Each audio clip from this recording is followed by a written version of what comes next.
Hello student, हमारे इस YouTube के चैनल पर आपका एक बार फिर से मोस्ट वेलकम है। आज हम आपके लेकर के आए हैं क्लास 12 का फिजिक्स चैप्टर, क्या बताएं, चैप्टर 1 ही है, पार्ट सेकेंड का रे ऑप्टिक्स है, रिफ्रैक्शन चल रहा है, यहाँ पे नोट कर दिया है। और आज हम आपके लिए कुछ क्वेश्चंस लाए हैं बढ़िया बढ़िया, और कुछ क्वेश्चन आपकी बुक के हैं और कुछ क्वेश्चन मेरी ओर से हैं। तो हालांकि क्वेश्चन की बात नहीं है, क्वेश्चन के मेथड कैसे होंगे ये देखने की बात है। तो मैं आपसे गुजारिश करता हूँ कि वीडियो को आप छोड़ना मत, कहीं गिव मत करना, आराम से लाइन से देखते चलो। और हाँ, जो भी बच्चे चित्रा वाले पब्लिकेशन से सवाल अगर लगा रहे होंगे, उसमें एक सवाल गलत लगाया गया है, एग्जाम्पल एक है, उसको मैं नोटिस करूँगा, अभी क्वेश्चन लगाऊंगा तो वो गलत लगाया गया है बेटा, आप परेशान मत होना। ऐसे ही किताब का क्वेश्चन देख करके बच्चे परेशान हो जाते हैं कि सर ये तो आपने पढ़ाया नहीं, ये नहीं किया, वो नहीं किया, तो क्योंकि उनको विश्वास होता है कि प्योर किताब सही है। कभी कभी किताबें भी गलत नोट कर देती हैं, ऐसी बात ना है, उनसे भी गलतियां हो जाती हैं। खैर, तो आप अपने बुद्धि पर मत शक करिए, आपको सब कुछ आता है, बट आपको लैंग्वेज नहीं आता, बस ये बोलो कि सर हमको लैंग्वेज नहीं समझ में आता है। तो कुछ लैंग्वेज पे बेस्ड है वीडियो है, इसको गिव अप मत करना। बस देखो जरा, सवाल मैं बुक से लिखूंगा, यहाँ पे मैं टाइप कर दूंगा कॉपी पेन से, जो भी होगा। लिखा है आपके सामने एक सवाल, वायु के सापेक्ष सघन फ्लिंट कांच का अपवर्तनांक। तो वायु के सापेक्ष सघन फ्लिंट कांच का अपवर्तनांक 1.65 दिया है। वायु के सापेक्ष सघन फ्लिंट कांच, आपके पास मतलब कि एयर है और क्या है, ग्लास है। ग्लास मतलब कांच होता है ना, यानी कि वायु के सापेक्ष सघन फ्लिंट कांच का अपवर्तनांक, उसको हम रिप्रेजेंट कैसे करेंगे। यानी कि आप बोलोगे ए, अब अपवर्तनांक को आप एन से या म्यू से दिखाते हो, ए एन जी, यानी कि refractive index of glass with respect to air, यानी कि ग्लास का अपवर्तनांक वायु के सापेक्ष। लिख लो, ऐसे हो गया। ये क्या दिया है आपका, 1.65 दिया है। और कह रहा है एल्कोहल के लिए वही है ना, 1.36 है। एल्कोहल के लिए कितना है, 1.3, यानी कि वायु के सापेक्ष एल्कोहल यानी कि लिक्विड का अपवर्तनांक 1.36 लिखा है आपका। ठीक है, ये दोनों बातें आपको मतलब कि इंफॉर्मेशन गिवन है। और कह रहा है एल्कोहल के सापेक्ष कांच का बताओ क्या होगा। एल्कोहल के सापेक्ष कांच का बताओ क्या होगा, एलएनजी क्या होगा, एलएनजी। तो अगर मैं आपको बता दूं सूत्र की 1n2 बराबर क्या पढ़े हो, n2/n1 पढ़े हो ना, n2 अपान क्या n1 पढ़े हो ना, तो सीधे लगाओ ना, एल एन जी बराबर क्या, तो Ng/nl 2211। यहाँ पे नहीं पूछे तो एयर है भाई साहब, यहाँ पे नहीं पूछे तो क्या एयर है, तो यहाँ पे नहीं पूछे तो क्या एयर है, नहीं पूछे यहाँ पे एयर है। Ang का मान कितना है, 1.65, इसका मान कितना है 1.36, यही आएगा आपका Lng आएगा। अब भाग भाग तुम कर लो, तुम्हारी मर्जी, क्या एक से ज़्यादा ही आएगा, कि एक लग रहा है कि छोटा है, इससे एक से कुछ ज़्यादा आएगा, 1 पॉइंट कुछ समथिंग आएगा। अब भाग करने तो आपको आता है, छोटी बातें मैं क्या बताऊँ आपको, कहोगे सर ये क्या पढ़ा रहे हो, तो समझ गया ना, बस यही लैंग्वेज है थोड़ा मोड़ा। आप इतना छोड़ दोगे, ए छोड़ो, ए को मारो गोली, इसको लिखो आराम से। एन जी का मतलब कितना, ए रहे या ना रहे, ए रहेगा तब भी मानेंगे ए है, ना रहेगा तब भी मानेंगे ए है। अगर इनके बगल में कुछ ना लगा तो ए ही माना जाता है कि वो वायु के सापेक्ष ही हो रहा है सारा काम। तो ए वाला क्वेश्चन आपका लग गया ना। अब अगला आपको दिखाते हैं क्या कहता है। तो अगला क्वेश्चन थोड़ा बहुत सोचने वाला भी है। लिख रहा है कि किसी 200 मीटर मोटाई की कांच की पट्टिका, मान लो ये आपके पास एक कांच की पट्टिका है, जैसे जो भी कहता है लेके चलो आराम से।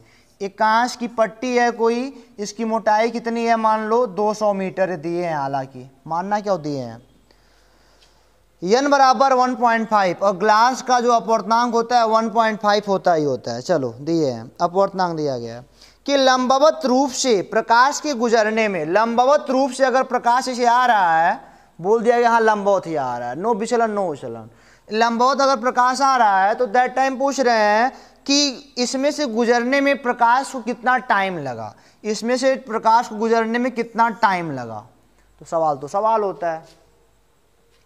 अच्छा एक बात बताओ, ये चूंकि सारा चीज अपवर्तनांक पे ही बेस्ड है, यहाँ पे एयर है, आखिर प्रकाश एयर से भी आ रहा होगा, और एयर में वेलोसिटी कितना होता है लाइट का, 3.0 मल्टीप्लाई बाई 10⁸ मीटर पर सेकेंड। तो हमको जरूरी है कि देखो इसमें आपको चाहिए स्पीड लाइट की, टाइम चाहिए, टाइम, और टाइम के लिए यहाँ पे क्या चाहिए, क्योंकि हम जानते हैं टाइम इज इक्वल टू क्या होता है, स्पीड यहाँ पे आप जानते हो, एक मिनट, आप पढ़े हो स्पीड बराबर डिस्टेंस अपॉन टाइम, होता है ना। तो टाइम बराबर क्या हो जाएगा, distance upon speed, distance upon क्या हो जाएगा, स्पीड हो जाएगा। ओके, अब डिस्टेंस 200 मीटर है, हमको पता है कि 200 मीटर प्रकाश को चलना है, बट स्पीड ना पता है कि कांच में स्पीड क्या होती है, बाहर की स्पीड पता है। तो हमने एक फार्मूला पढ़ा है, एन बराबर क्या होता है, सी बाई वी होता है। एन बराबर क्या होता है, सी बाई वी होता है। यानी क्या है, जिस माध्यम में प्रकाश चल रहा है उसका अपवर्तनांक वी क्या है, उसकी वेलोसिटी सी तो कांस्टेंट है ही एयर का। तो आप जानते हो यहाँ से अगर एन का मान कितना है, अगर हमको निकालना है कि ग्लास में इसकी वेलोसिटी क्या होगी, तो एन का मान 1.5, सी का मान 3 × 10⁸ मीटर पर सेकेंड और अपान वी। तो v का मान निकल जाएगा, अभी ये कट जाएगा, 2 आ जाएगा, v बराबर 2 × 10⁸ मीटर पर सेकेंड आएगा। स्पीड का मान निकल गया। अब इसमें स्पीड, इसमें दूरी, अब है निकाल लो, 2 × 10⁸, ये 2 से कट जाएगा, यानी कि 100/10⁸, 10⁻⁻6 सेकेंड आएगा। इतना सेकेंड में क्या कर जाएगा, वो पार कर जाएगा। 10⁻⁻6 का मतलब क्या होता है, 1 माइक्रो सेकेंड। ओके, तो अब ये निकालना था। तो इसमें स्पीड क्या है लाइट की, हमको ये देखनी थी। इसमें स्पीड निकालने के लिए अपवर्तनांक के ऊपर बेस होता है, अपवर्तनांक के ऊपर मतलब कि डिपेंड करता है स्पीड हमारा कितना होगा। अगर अपवर्तनांक स्पीड अगर कम है तो अपवर्तनांक ज़्यादा होगा, स्पीड ज़्यादा तो अपवर्तनांक क्या होगा, कम होगा। यही सब वायु के सापेक्ष काम होता है। तो हालांकि अभी भी क्वेश्चन लग गया, तरीके बस देखो आपको तरीके आने चाहिए। हम जानते हैं आप सबको आता है, आपको सब कुछ आता है, बट जिस बेस से हम पढ़े आप उसको देखो। अभी अब तीसरा सवाल देखते हैं क्या कहता है। तो ये देखो आपका अगला सवाल क्या कहता है, सुनो ध्यान से, क्वेश्चन में वहाँ पे नोट कर दूंगा, सुनो ध्यान से, आप देख भी सकते हो। समय तो क्या बाद में करना पड़ता है, सारी बातें आप समझ रहे हो मैं क्या कहना चाह रहा हूँ। लेकिन एक मछली जल के मुक्त तल से 6 मीटर गहराई पर है। एक मछली जल के मुक्त तल से कितना है, 6 मीटर की गहराई पर है। चलो पहले मान लो ये कोई जल का तल है और यहाँ पे जल है, और एक मछली बोल रहा है कि इसके मुक्त तल से, जो मछली है ना, इसके मुक्त तल से 6 मीटर की गहराई पर है। ये पता है कि हाँ 6 मीटर पर है। कह रहा है कि यदि एक व्यक्ति जल में ऊर्ध्वाधर दिशा में देखे, जल में ऐसे मान लो व्यक्ति ऊपर से नहीं, यहाँ तल से माना जाता है, अगर कोई दूरी ना दिया ऊंचाई तो तल से मानते हैं। यहाँ से मान लो व्यक्ति की आंख देख रही है मछली को ऐसे, तो कह रहा है कि उसे मछली कितनी गहराई पर दिखाई देगी। जल का अपवर्तनांक दिया है 4/3, सबको पता है, याद कर, इसे तुमको याद होना चाहिए, ना दिया तब भी काम कर लें। अच्छा एक बात सोचो, ये आभासी गहराई पूछ रहा है कि देखने पर कितना लगेगा। इसके लिए मैंने आपको फार्मूला बताया है, N2/N1 बराबर क्या पढ़े हो, real depth upon apparent depth. यहाँ पे ये क्या होता है, रियल डेप्थ होता है, और ये क्या होता है, एपरेंट डेप्थ होता है। चलो N2 क्या है, N2 उस माध्यम का अपवर्तनांक है जहां से रे जा रही है। ये आदमी क्यों है मछली को देख पा रहा, क्योंकि मछली वस्तु बनी है, इससे रे इसकी आंख पे जा रही होगी। तो N2 मतलब वाटर का अपवर्तनांक 4/3, N1 का मतलब क्या, जहां पे रे जा रही है, एयर में जा रही है, एयर का अपवर्तनांक 1 है। एक बात और सुन लो, एक लास्ट, ये ऊपर आएगा कहीं, आप रेयरर से डेंसर में देख रहे हो। एयर क्या है, रेयरर है, रेयरर मीडियम है यानी कि विरल है, और वाटर क्या है उसकी तुलना में डेंसर मीडियम है, सघन है। अगर तुम विरल से सघन में देख रहे हो तो आभासी कहीं ऊपर होगा, नोट कर लो अगर नहीं नोट किया, मैंने पीछे ही बताया है। अगर आप रेयरर से डेंसर में देख रहे हो तो वास्तविक क्या होगा, वास्तविक वाला हमेशा ज़्यादा होगा आभासी से। वास्तविक का मतलब यहाँ पे डी लिख लो, डी हमेशा ज़्यादा होगा डी डैश से, ये बात तो कन्फर्म है। अगर आप अरे क्या बोलते हैं, रेयरर से डेंसर में देख रहे हो, अगर आप विरल से सघन में देख रहे हो तब नोट हो गई बात ना। चलो अब यहाँ पे लगाओ, रियल कितना है, रियल 6 है, और अपरेंट नहीं पता है, तो डी डैश बराबर 6 × 3/4, D dash is equal to 18/4, D dash is equal to 4.5 metre आएगा। मीटर में है तो मीटर में ही आएगा, यानी कि यहाँ कहीं 4.5 मीटर पे ये मछली आदमी को दिखाई देगी। समझ गया ना।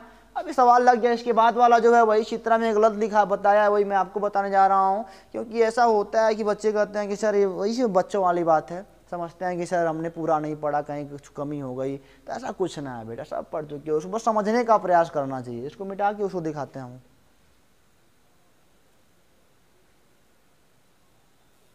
तो इसका अगला सवाल देखो बेटा क्या कहता है। बढ़िया सवाल है, यही वाला आंसर गलत आया है। होता है 21 सेंटीमीटर ऊंचे एक बर्तन में, 21 सेंटीमीटर ऊंचे एक बर्तन में, देखो जरा 21 सेंटीमीटर का ऊंचा बर्तन है, कितना है 21 सेंटीमीटर। इसे आप एच भी मान सकते हो, चलो काम करेगा। एच बराबर कितना है 21 सेंटीमीटर ऊंचाई दिया।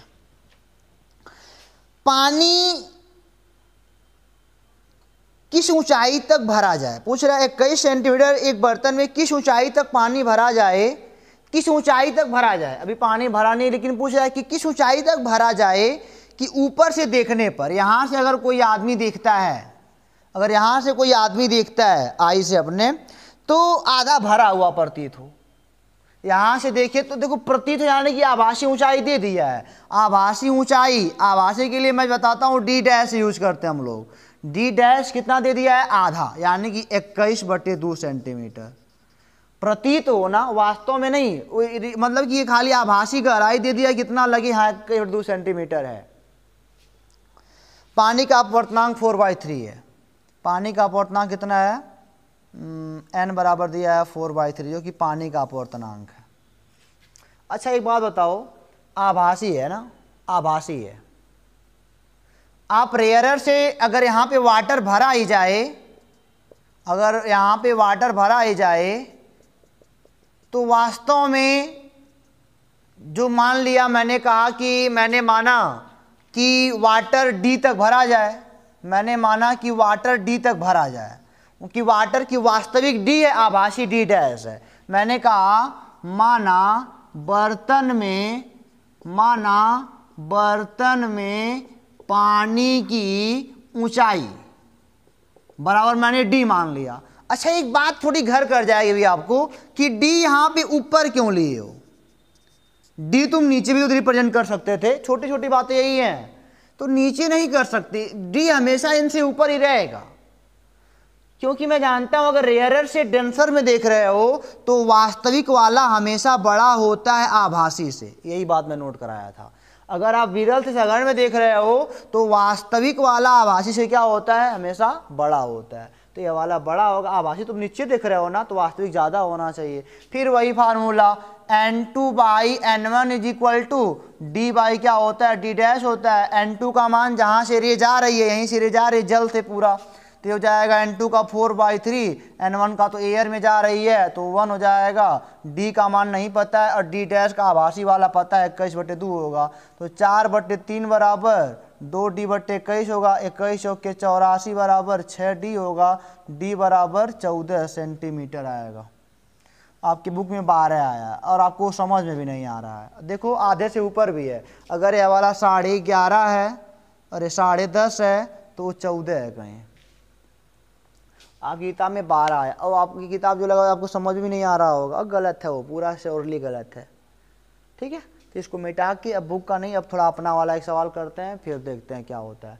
ओके, समझ में आपको आ गया ना। 14 सेंटीमीटर इसका वास्तविक होगा, तब देखोगे तो आधा दिखाई देगा है। ओके, तो इस बात को थोड़ा समझना चाहिए। अभी इसमें मैं कई सारे मतलब कि आप यहाँ पे बेटा बुक पढ़ने का जरूर प्रयास करना, क्योंकि कई सारे इसके मतलब कि ऐसे प्रैक्टिकल हैं जो अगर मैं बताऊं तो काफ़ी टाइम लग जाएगा। तो बुक से उसको पढ़ के समझ सकते, इतना बात मैंने आपको बता दिया ना, समझ सकते। और कुछ सवाल आपके बुक में ऐसे भी हैं, इसके बाद के जो भी मतलब आपके पास सवाल हैं वो क्रांतिक वेग पर डिपेंड कर रहे हैं, तो आप होपलेस मत होना, क्रांतिक वेग आगे आने वाला है, परेशान मत हो, सारी बातें समझ में आएंगी, बस आप देखते रहो। इसको मिटाते हैं, आगे चलते हैं। तो ये आपका क्वेश्चन है अगला, और इस वीडियो का लास्ट क्वेश्चन भी है, तो मुश्किल से 15-16 मिनट का वीडियो हुआ होगा। नॉर्मल सवाल थे लेकिन ये थोड़ा मोड़ा आपके लिए उपयोगी है, लगा सकते हो पुश करके।